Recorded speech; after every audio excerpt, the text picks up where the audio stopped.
हाँ भाई, नमस्कार सभी को, राम राम।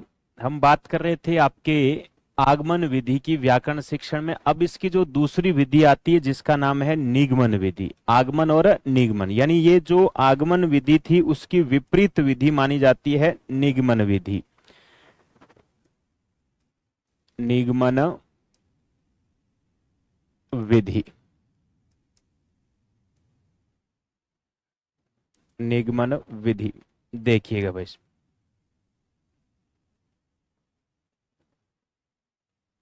निगमन विधि यानी नियम से उदाहरण की ओर अग्रसर होती है। और वो कहां से थी भाई? उदाहरण से नियम की ओर अग्रसर हो रही थी।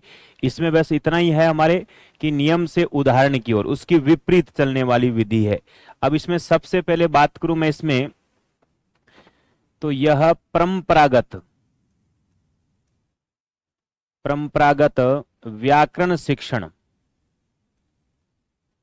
व्याकरण शिक्षण शिक्षण प्रणाली के सिद्धांत अथवा नियम प्रणाली है।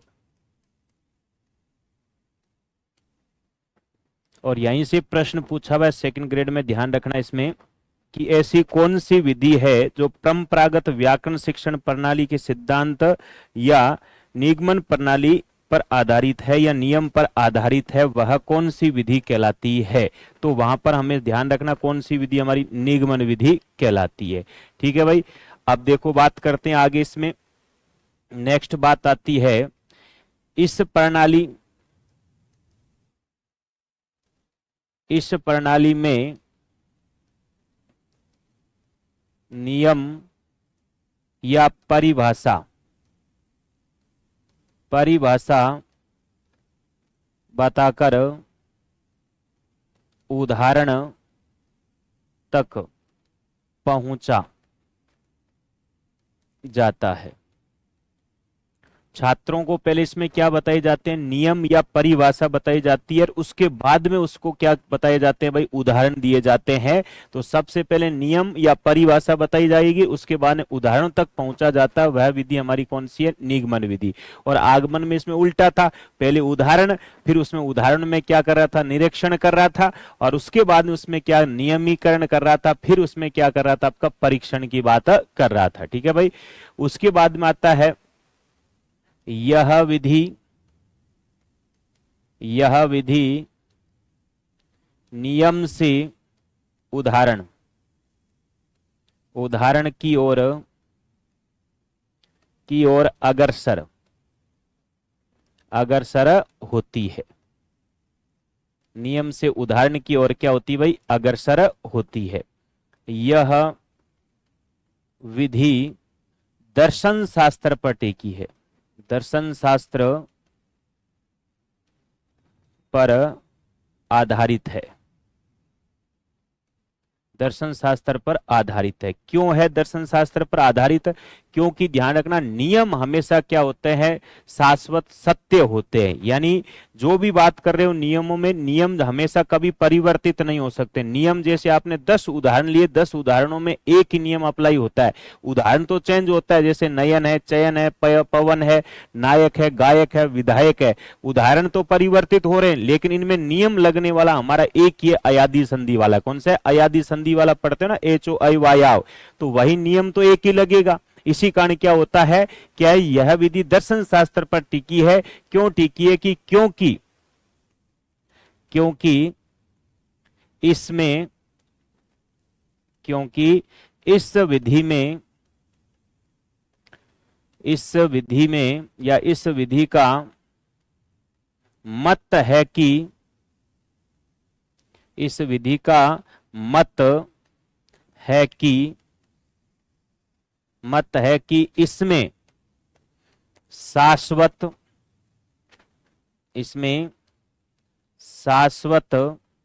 व अपरिवर्तनीय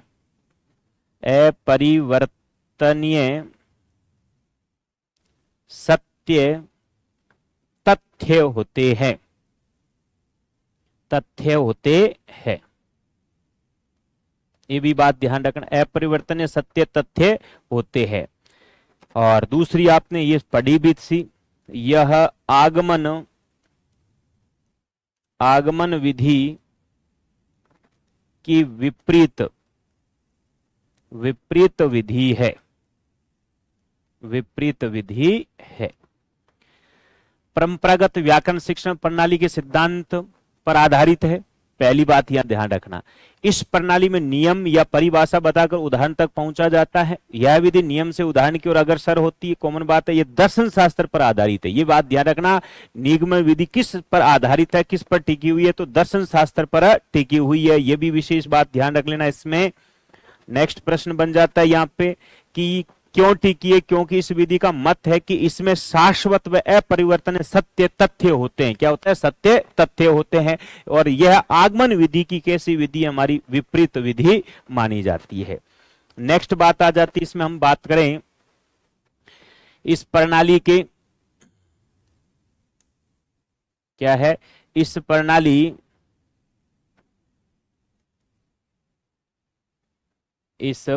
के प्रकार, आगमन निगमन विधि के प्रकार, या हम कहते हैं रूप।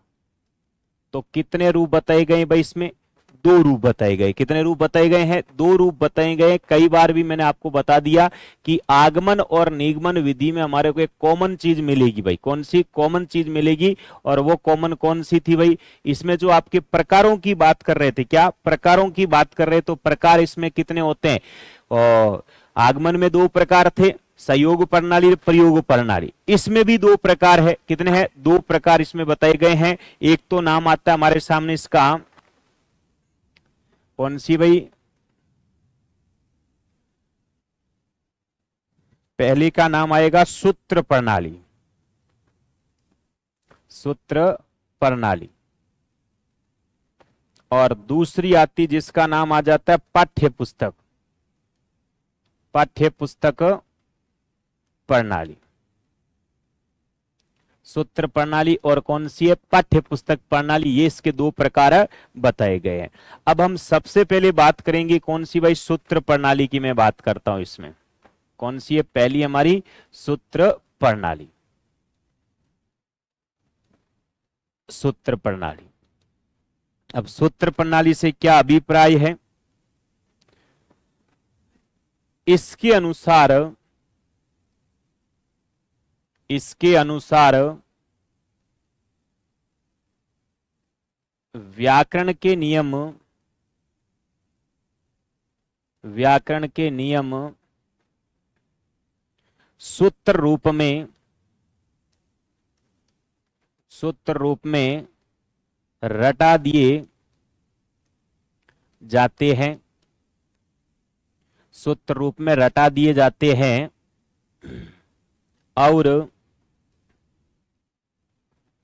और उनके लक्षण तथा उदाहरण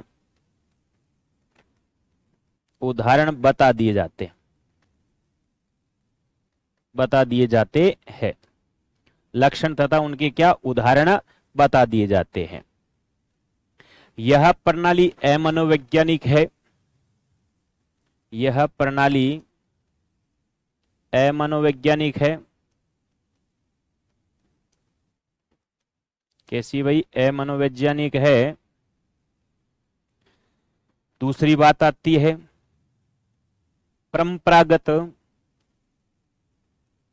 परंपरागत संस्कृत व्याकरण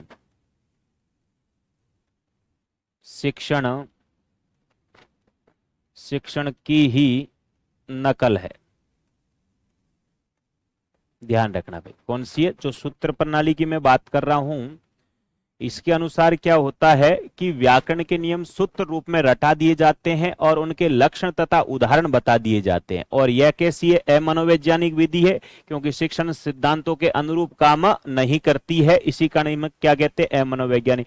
और परंपरागत संस्कृत व्याकरण शिक्षण की नकल कौन सी विधि कहलाती है? सूत्र विधि कहलाती है। कौन सी? सूत्र प्रणाली कहलाती है। इस बात का भी विशेष ध्यान रखना। प्रश्न देखो हर लाइन में बन सकता है। आप शिक्षण विधियों में एक हमेशा ध्यान रखना, अप्लाइड प्रश्न कब बनते हैं, अप्लाइड प्रश्न आप कब सही कर पाते हो, उसका सबसे महत्वपूर्ण बात यही है कि एक चीज को आपने कितनी बार पढ़ा है। आप पहली बार पढ़ोगे कुछ नहीं पता चलेगा आपको, दूसरी बार पढ़ोगे तो पता चलेगा कि हाँ ये शब्द हमने दोबारा पढ़ रहे हैं, तीसरी चौथी बार पढ़ना शुरू करोगे तो समझ विकसित होगी, और 5-7 बार पढ़ते हो ना तब जाके ये हमारे को समझ में आनी शुरू होती है हमें कि इसमें प्रश्न कैसे बनना शुरू होता है। और ये प्रश्न बनने की प्रक्रिया जब आपके विकसित हो जाती है ना, तब कभी भी आपके शिक्षण विधियों में प्रश्न गलत नहीं होता है। आप हमेशा कहते हो कि शिक्षण विधियों में अप्लाइड प्रश्न आते हैं, अप्लाइड प्रश्न, अप्लाइड तब विकसित होते हैं जब इसको कई बार बनने के बाद, कई बार पढ़ने के बाद में हम इसको अपने आप अप्लाइड करना शुरू कर सकते हैं कि इसका प्रश्न ऐसे भी बन सकता है, इसका ऐसे भी बन सकता है, ये यहां पर भी काम आ सकती है। तो इसका ध्यान रखना। एक चीज को आप, तभी तो कह रहा हूं, साथ साथ नोट्स बनाओ और उसको नोट्स को आप पहले तो ध्यान से पढ़ो, अध्ययन करो अच्छी तरीके से, फिर उसको क्या करो, आप धीरे धीरे अप्लाई करना अपने आप सीख जाओगे। तो इस कारण थोड़ा ध्यान रखना, इन चीज को 3-4 बार पढ़ो, सारी विकसित हो जाएगी, समझ विकसित हो जाएगी। नेक्स्ट बात करूं मैं इसमें, जहां बालक संस्कृत भाषा में कुछ बोलने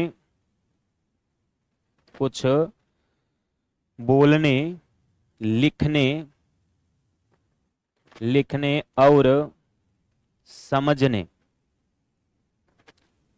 समझने का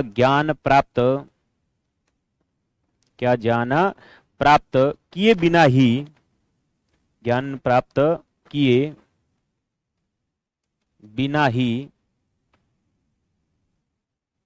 बिना ही लघु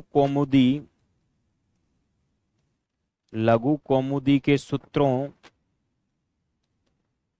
सूत्रों को रटना प्रारंभ कर देता है।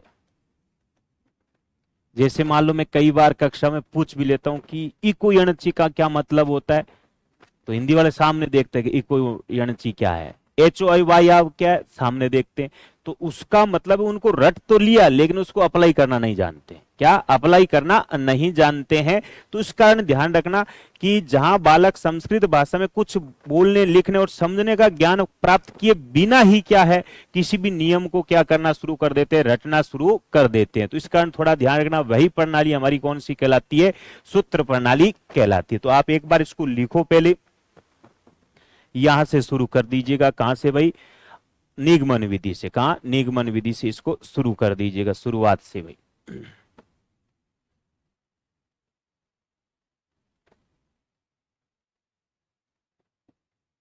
जी लिख लिया होगा आप लोगों ने यहां से। नेक्स्ट, निगमन विधि के प्रकार और रूप लिखो भाई। निगमन विधि के प्रकार या रूप आ जाए तो 2 है, आगमन के भी 2 है। आगे सोपानों की मैं बात करूं तो वहां पर भी सोपान भी, उसमें 4 थे, इसमें भी कितने हैं? 4 सोपान है। उसके बाद में देखो नेक्स्ट बात आती है सूत्र प्रणाली के बारे में। लिखो भाई, कौन सी प्रणाली है? सूत्र प्रणाली। छापो अच्छी तरीके से जी। अब हम बात करेंगे आगे पाठ्य पुस्तक प्रणाली। कौन सी है? पाठ्य पुस्तक प्रणाली की मैं बात करूं, दूसरी प्रणाली हमारी दूसरी है पाठ्य पुस्तक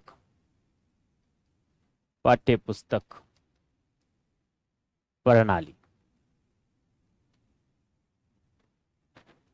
अब पाठ्य पुस्तक प्रणाली क्या कहना चाह रही है भाई? पाठ्य पुस्तक प्रणाली, इस प्रणाली की मैं बात करूं तो इसमें आता है, इस प्रणाली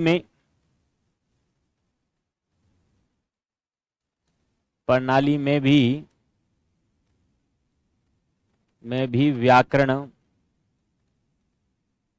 की व्याकरण की पुस्तक में दी गई परिभाषाएं, व्याकरण की पुस्तक में दी गई परिभाषाएं एवं सिद्धांत रटा दिए जाते हैं। नेक्स्ट बात करते हैं, जैसे संज्ञा, सर्वनाम, विशेषण, संज्ञा, सर्वनाम, विशेषण, क्रिया आदि की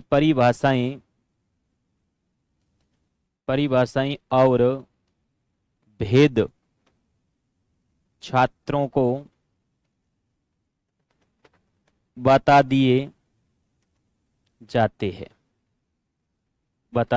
जाते। इसमें से प्रश्न भी आपके रीट वगैरह में प्रश्न पूछा हुआ है। सुग्गा प्रणाली, कौन सी? सुग्गा प्रणाली, तोते की रटंत प्रणाली। सुग्गा का मतलब तोता, तोते की तरह रटंत प्रणाली कहा जाता है। इसमें रट के छोड़ देता है बालक।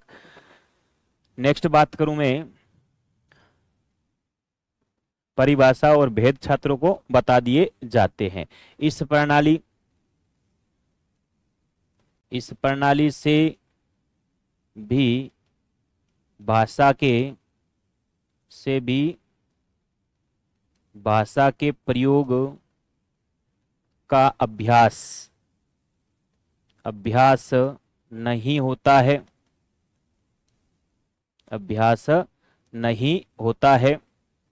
और बालक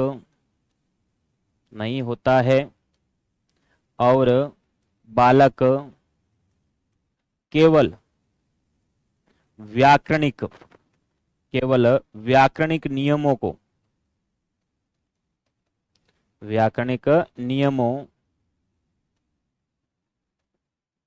को याद करके संतोष कर लेता है।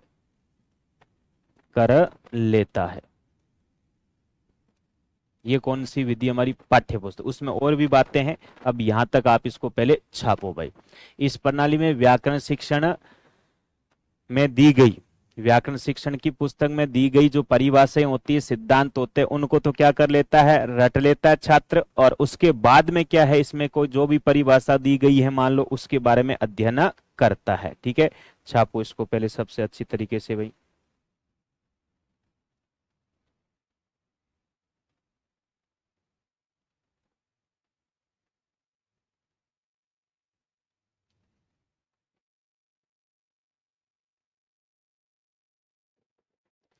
लिख लिया होगा जी।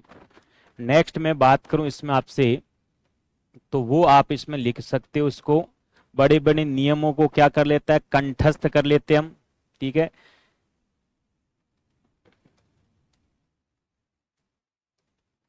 इसमें हम लिख सकते हैं, इस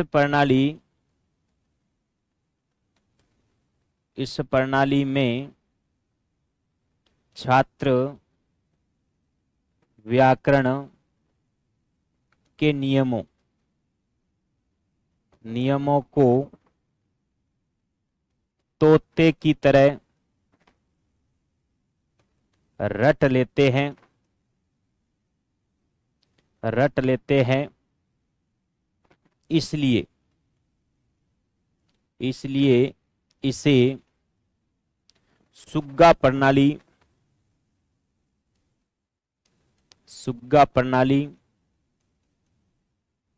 या तोता रटंत प्रणाली भी कहते हैं। तोता रटंत प्रणाली भी कहते हैं। वह कौन सी विधि कहलाती है आपकी? और यह अरुचिकर विधि है। कैसी है? अरुचिकर विधि, ध्यान रखना। यह अरुचिकर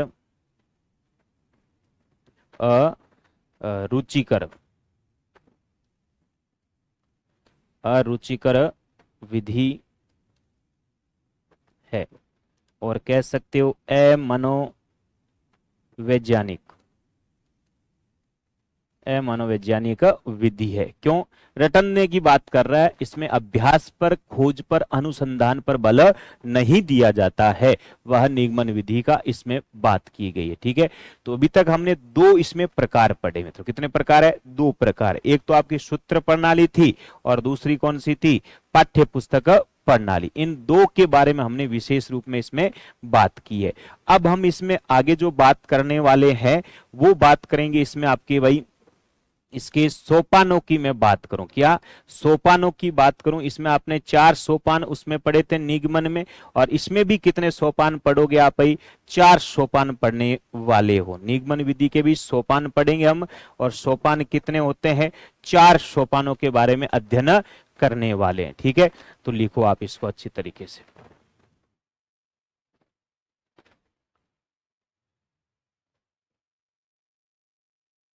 नेक्स्ट देखिएगा भाई, निगमन विधि के सोपान।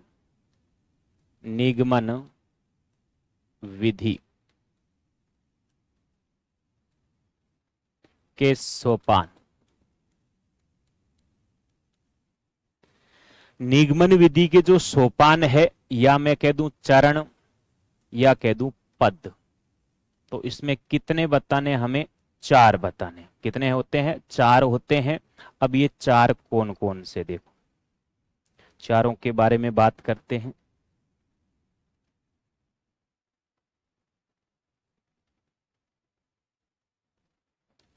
पहली बात करूं मैं इसमें, तो वो आता है हमारा नियम का बोध। नियम बोध। दूसरा आता है नियम का स्पष्टीकरण। नियम का स्पष्टीकरण। नियम का क्या है? स्पष्टीकरण है। और नियम का परीक्षण है। उसके बाद में नियम का सत्यापन है। नियम का सत्यापन। नियम का क्या है? सत्यापन है। ये इसके 4 सोपान बने। नियम बोध, छात्रों के सामने नियम रखना। नियम का स्पष्टीकरण करना, जैसे नियम को पूरा तोड़ के, यानी इको यणची में इक में क्या है, यण में क्या है, अची में या अच में क्या होता है, एच ओ आई वाय में क्या होता है, एच में क्या होता है, आई वाय या जो भी इसमें निकल रहा है वो कैसे बनता है। ठीक है, उसके बारे में बताना। वृद्धि रची वगैरह जो भी आपके नियम लगता है, फिर उसका नियम का उदाहरणों में क्या करो? परीक्षण करो। क्या करो? परीक्षण करो। और उदाहरणों में परीक्षण करने के बाद हमारा निष्कर्ष क्या निकलता है, सत्यापन क्या, मूल्यांकन क्या निकला है, उसके बारे में जानना क्या नियम का सत्यापन कहलाता है। ठीक है, नियम का सत्यानाश मत करना, नियम का सत्यापन करना है। क्या करना है? सत्यापन करना है। ठीक है मित्रों, नेक्स्ट बात करें आगे भाई। अब हम इसमें बात करेंगे, ये तो क्या हो गया, इसके सोपान या चरण की बात कर ली। अब आ जाते इसमें निगमन विधि के सूत्रों की बात करें। निगमन विधि के शिक्षण सूत्र। निगमन विधि के शिक्षण सूत्र। शिक्षण सूत्र जैसे आगमन के पढ़े थे, वही इसके विपरीत हो जाएंगे। क्या हो जाएंगे? विपरीत बन जाएंगे। अब कौन कौन से देखो,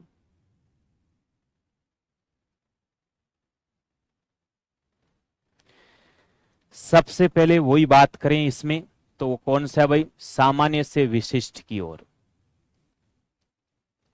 सामान्य से विशिष्ट की ओर। सामान्य से विशिष्ट की ओर।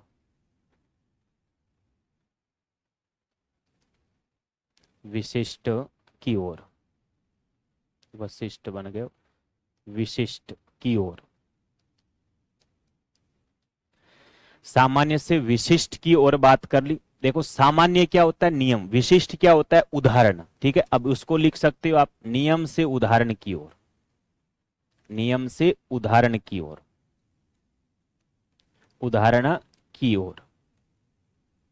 नियम से उदाहरण की ओर। उसके बाद में आता है सूक्ष्म से स्थूल की ओर।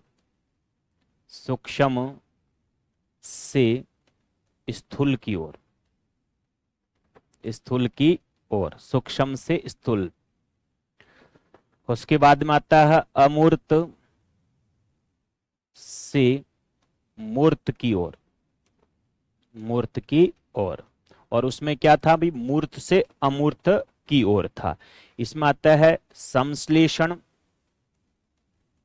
जिसको संश्लेषण से विश्लेषण की ओर, संश्लेषण से विश्लेषण की ओर। और बात आती है अज्ञात से ज्ञात की ओर, अज्ञात से ज्ञात की ओर।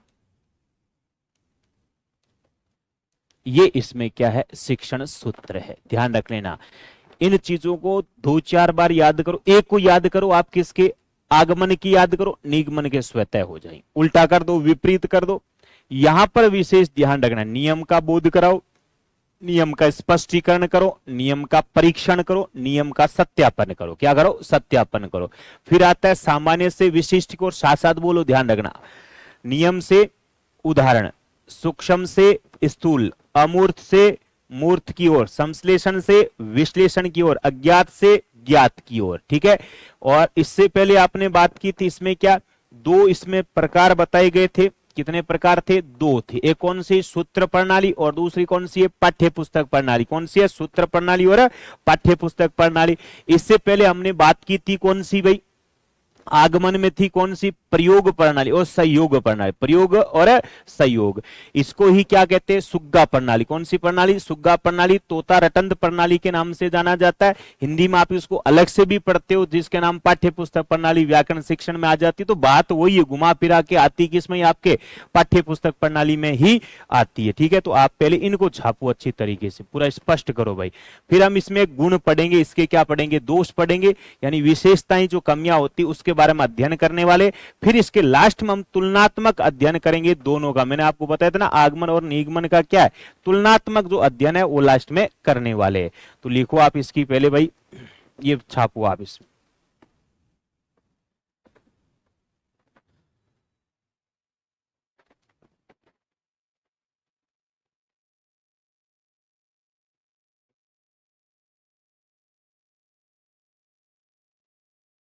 जी लिख लिया होगा आप लोगों ने।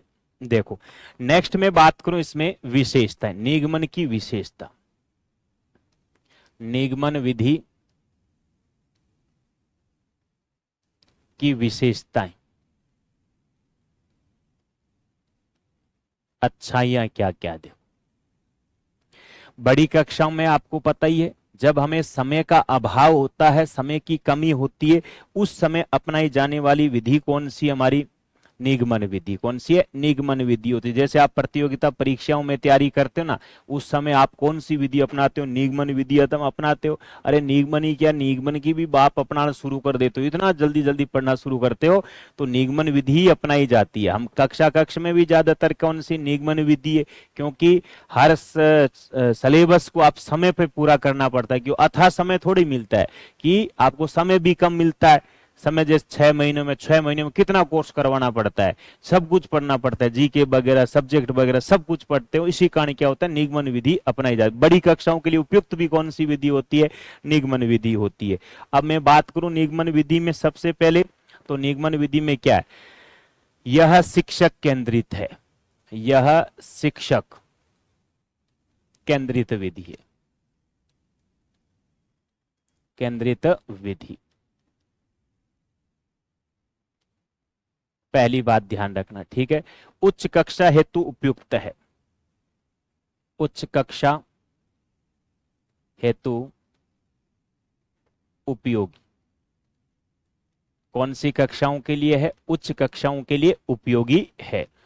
यह संक्षिप्त, यह संक्षिप्त होने के साथ साथ, यह संक्षिप्त होने के साथ साथ व्यवहारिक विधि है, व्यवहारिक विधि है। व्यवहारिक विधि क्यों है भाई, व्यवहारिक विधि है क्योंकि व्यवहार में हम ज्यादातर कौन से अपनाते हैं, निगमन विधि अपनाते हैं। कम समय का अभाव होता है, हर कोई व्यक्ति शॉर्टकट गुजरना चाहता है, तो व्यवहार में ज्यादातर इसी विधि को अपनाया जाता है। नेक्स्ट आती है, जब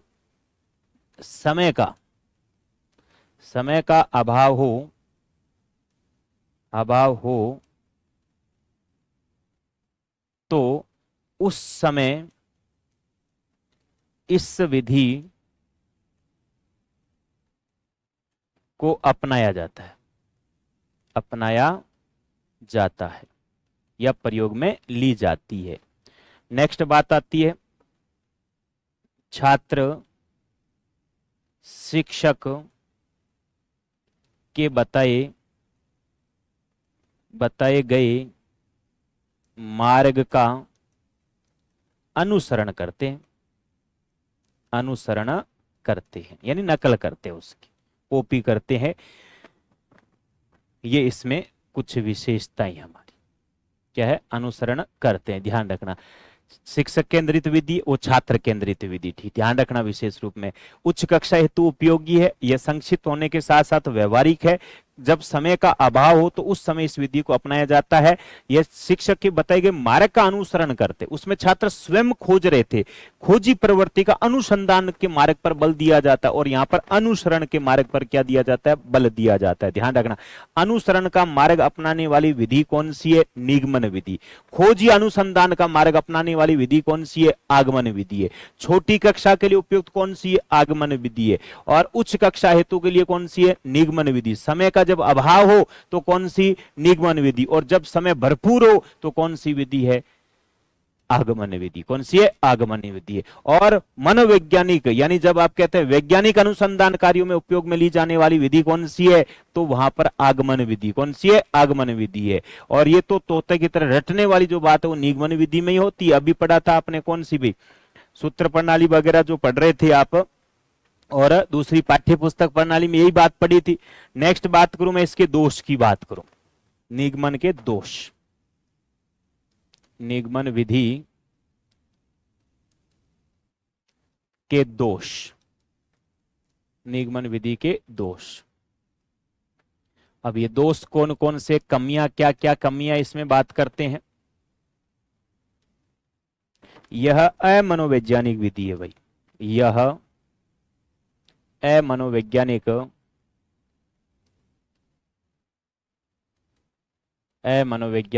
विधि है।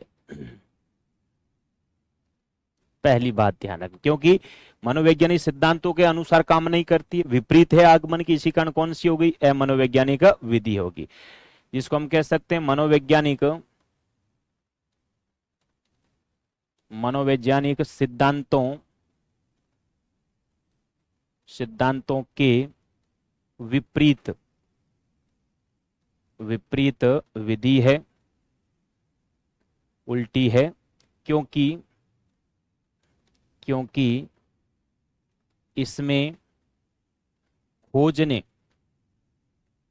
खोजने की अपेक्षा, खोजने की बजाय रटने की प्रवृत्ति पर बल दिया जाता है। यानी वहां पर तो परिश्रमी बालक बनाया जाता है, यहां परिश्रमी नहीं बनाया जाता है, ध्यान रखना, ठीक है। और वहां पर मानसिक शक्ति का क्या होता है, विकास होता है। छोटी छोटी बातों से बड़ा, यानी आत्मविश्वास की भावना जागृत होती है, और तुरंत उत्तर प्राप्त करने की आशा होती है, वो किसमें होती है, आगमन में होती है। नेक्स्ट आती बात इसमें, छोटी कक्षा के लिए अनुपयुक्त विधि है, अनुपयुक्त विधि है। और अध्ययन की प्रक्रिया नीरस बनी रहती है, नीरस बनी रहती है। ये बात इसमें हमारे इसके दोषों में आती है। इसके अलावा मैं कुछ इसमें एक बात बताऊंगा, वो देखो क्या है भाई, इसके अलावा हटके इसमें बात आती है, वो बात कौन सी है? वो है विषय को रुचिकर, रुचिकर व उपयोगी, उपयोगी बनाने के लिए, बनाने के लिए यथासंभव, यथासंभव आगमन विधि, आगमन विधि का ही, आगमन विधि को ही, को ही काम में लिया जाना चाहिए, लिया जाना चाहिए। ये बात विशेष ध्यान रख लेना। क्या कहना चाह रहे हैं इसमें? यथासंभव विषय को रुचिकर व उपयोगी बनाने के लिए यथासंभव कौन सी विधि उपयोग में ली जानी चाहिए? आगमन विधि। कौन सी है? आगमन विधि होती है। और जब समय का अभाव हो तो कौन सी है? हमारे निगमन विधि। छोटी कक्षा के लिए अनुपयुक्त विधि है। और मनोवैज्ञानिक सिद्धांतों के विपरीत काम करने वाली विधि कौन सी है? तो भी निगमन विधि है। और मनोवैज्ञानिक सिद्धांतों को अनुसरण करने वाली विधि कौन सी? मनोवैज्ञानिक सिद्धांतों का पालना करने वाली विधि कौन सी कहलाती है? हमारी आगमन विधि कहलाती। कौन सी है? आगमन विधि कहलाती। ठीक है, अब इसमें बात करता हूं मैं इसके तुलनात्मक अध्ययन की बात करूं। किसके? तुलनात्मक अध्ययन की बात करूंगा। उससे पहले आप इसको छाप लो भाई।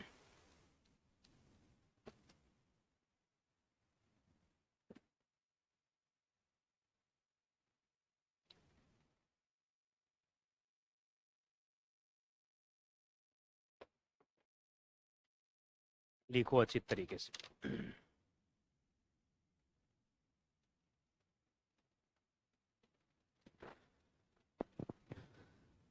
जी भाई, लिख लिया होगा आप लोगों ने। नेक्स्ट बात करूं मैं इसमें आगमन व निगमन,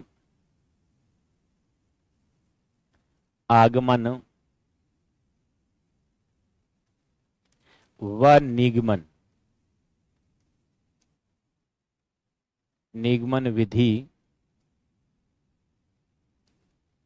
विधियों का तुलनात्मक, तुलनात्मक अध्ययन, तुलनात्मक अध्ययन। और इनका जो तुलनात्मक अध्ययन है वो कैसे होगा? देखो,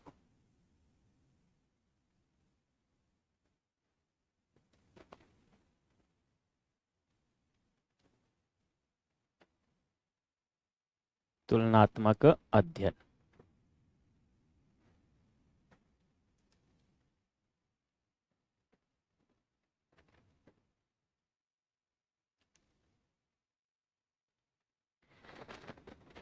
एक तरफ तो मैं लिख रहा हूं इसमें आगमन विधि, आगमन विधि, और दूसरी तरफ मैं लिख रहा हूं निगमन विधि, निगमन विधि। आगमन और निगमन। अब इनका जो तुलनात्मक अध्ययन है वो तुलनात्मक अध्ययन क्या है? सिंपल सी बातें हैं, ज्यादा कुछ नहीं। देखो, वही चीजें मैं वापस रिपीट करूंगा। पहला इसमें आता है उदाहरण, उदाहरण से नियम की ओर, उदाहरण से नियम की ओर। ये आ जाएगा नियम से, नियम से उदाहरण, उदाहरण की ओर, नियम से उदाहरण की ओर अग्रसर है। दूसरा आता है ज्ञात से अज्ञात की ओर, की ओर। और इसमें आ जाएगा अज्ञात से ज्ञात की ओर। तीसरी बात आती है स्थूल से सूक्ष्म की ओर, सूक्ष्म की ओर, और इसमें आ जाता है सूक्ष्म से स्थूल की ओर, स्थूल की ओर। उसके बाद में इसमें आता है विशिष्ट से सामान्य की ओर, सामान्य की ओर, और इसमें आ जाएगा सामान्य से विशिष्ट की ओर, विशिष्ट की ओर, सामान्य से विशिष्ट की ओर। उसके बाद में आता है इसमें नवीन ज्ञान की ओर अग्रसर, और इसमें होता है कि प्राप्त ज्ञान ही उपयोगी, प्राप्त ज्ञान ही इसमें क्या होता है, उपयोगी होता है। इसमें क्या है, परिश्रमशील बनाती है, परिश्रमशील बनाती है, और यह परिश्रम रहित विधि है। नेक्स्ट बात आती है इसमें पाठ्यक्रम समय पर पूरा नहीं होता है, और इसमें क्या होता है, पाठ्यक्रम समय पर पूरा होता है। नेक्स्ट बात आती है यह अनुसंधान का मार्ग अपनाती है, अनुसंधान का मार्ग अपनाती है, और यह अनुसरण का मार्ग अपनाती है, अनुसरण का मार्ग अपनाती है। यह छोटी कक्षा के लिए उपयोगी, छोटी कक्षा हेतु उपयोगी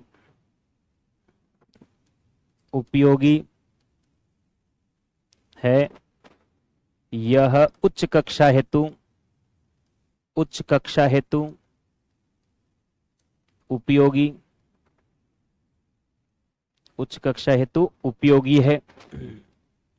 यह मनोवैज्ञानिक विधि है, अभ्यास पर बल देती है। यह अमनोवैज्ञानिक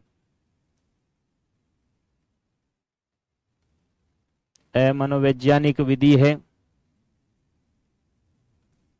अमनोवैज्ञानिक विधि है, रटने पर बल देती है, रटने पर बल देती है। यही हमारी इसकी क्या है भाई, दोनों का तुलनात्मक अध्ययन है। उदाहरण से नियम, नियम से उदाहरण, ज्ञात से अज्ञात, अज्ञात से ज्ञात, स्थूल से सूक्ष्म, सूक्ष्म से स्थूल, विशिष्ट से सामान्य, सामान्य से विशिष्ट, नवीन ज्ञान की ओर अग्रसर, प्राप्त ज्ञान ही उपयोगी होता है, परिश्रमशील बनाती है छात्र को, यानी कठिन परिश्रम ही योग्य बनाया जाता है, क्योंकि अभ्यास पर बल दिया जाता है, करके सीखने पर बल दिया जाता है। इसी कारण हम कहते हैं अनुसंधान का मार्ग अपनाती है, पाठ्यक्रम समय पर पूरा नहीं होता, कमी है इसकी ध्यान रखना। छोटी कक्षा तो उपयोगी है, मनोवैज्ञानिक विधि है, और ये सामान्य से विशिष्ट है, प्राप्त ज्ञान ही उपयोगी होता है, परिश्रम रहित होती है, पाठ्यक्रम समय पर पूरा होता है, ये अनुसरण का मार्ग अपनाती, उच्च कक्षा हेतु उपयोगी है, अमनोवैज्ञानिक विधि है।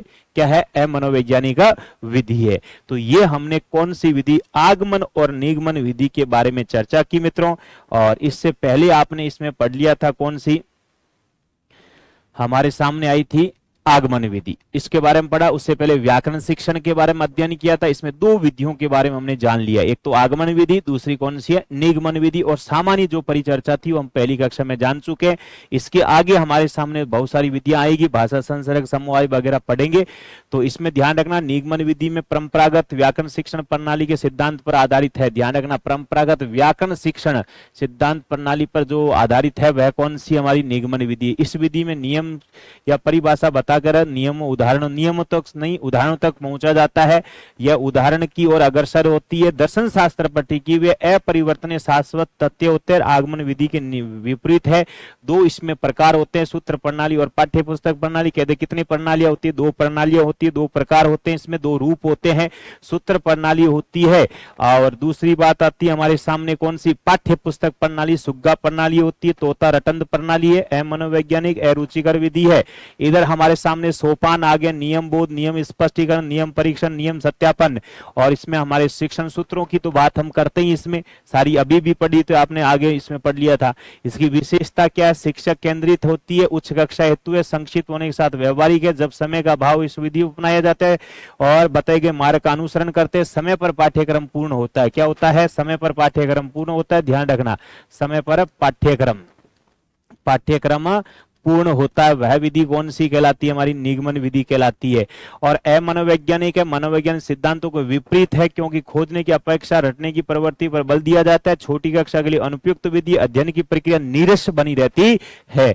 और विषय को रुचिकर बनाने के लिए यथासंभव कौन सी विधि अपनाई जानी चाहिए? हमारी आगमन विधि अपनाई जानी चाहिए। उसके बाद आपके सामने क्या आ गया? इसके भाई तुलनात्मक अध्ययन आ गया, आगमन और निगमन विधि का। ठीक है, तो इसको आप अच्छी तरीके से पढ़ना, नोट्स बनाना, उसके बाद में दोबारा से रिपीट करना। 2-4 बार रिपीट करो तो अपना आप विकसित होना शुरू हो जाएगी। ठीक है भाई, आज के अंक में बस इतना ही। नमस्कार सभी को, राधे राधे, जय हिंद।